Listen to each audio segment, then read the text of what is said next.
વિસનગર શહેરના રાજકારણમાં ગરમાવો. વિસનગરના દાનવીરને બોલાવ્યા. પંચાલ સમાજના યોગદાનને માન્યતા આપવા ઉઠી માંગ. વિસનગરના શહેરના વિકાસમાં ઐતિહાસિક યોગદાન આપનાર દાનવીર શેઠ શ્રી હરિચંદ્ર મંચારામ પંચાલને યાદ કરવાની માંગ ફરી એકવાર તેજ બની છે. ઈસવીસન 1921માં તેમણે તે સમયમાં 2 લાખ રૂપિયા જેટલી વિશાળ રકમ શહેરના વિકાસ માટે દાન સ્વરૂપે આપી હતી, જેનાથી શહેરમાં અનેક સુવિધાઓ ઊભી થઈ હતી. શેઠ હરિચંદ્ર પંચાલના યોગદાનથી શહેરમાં અંડરગ્રાઉન્ડ ગટર વ્યવસ્થા, પીવાના પાણીની સુવિધા, હરિચંદ્ર ટાવર, જનરલ લાઇબ્રેરી તેમજ દેડિયા તળાવના અનેક ઘાટોનું નિર્માણ થયું હતું. આ તમામ ઐતિહાસિક નિર્માણો આજે પણ વિસનગરની ઓળખ અને ગૌરવ તરીકે ઊભા છે.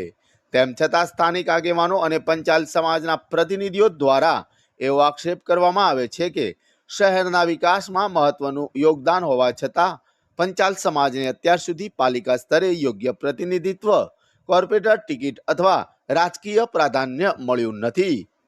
વિશેષમાં જ્યારે નગરપાલિકાનું નવું બિલ્ડિંગ નિર્માણ થયું ત્યારે જૂની બિલ્ડિંગમાં સ્થાપિત દાતાશ્રીની પ્રતિમાને નવા બિલ્ડિંગમાં સ્થાન આપવા માટે પંચાલ સમાજના આગેવાનો દ્વારા રજૂઆત કરવામાં આવી હતી, પરંતુ તે સમયના પૂર્વ પ્રમુખ દાતાશ્રીની પ્રતિમા નવી બિલ્ડિંગમાં સ્થાપિત કરવા માટે ઘસીને તદ્દન ના પાડી દેવામાં આવી હતી.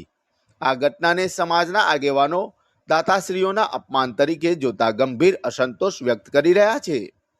શતાબ્દી વર્ષની ઉજવણીના પ્રસંગે આ મુદ્દો ફરી ચર્ચામાં આવ્યો છે અને શહેરના વિવિધ વર્ગોમાં શેઠ હરિચંદ્ર પંચાલના યોગદાનને સન્માન આપવાની તથા પંચાલ સમાજને યોગ્ય સ્થાન આપવા માંગ ઉઠી રહી છે. આ પ્રસંગે આગેવાનો દ્વારા શહેરના ઇતિહાસને યાદ રાખીને દાનવીરોને યોગ્ય માન સન્માન અપાવવા તથા આગામી પેઢીને પ્રેરણા મળે તે માટે યોગ્ય પગલાં લેવા માટે અપીલ કરવામાં આવી રહી છે.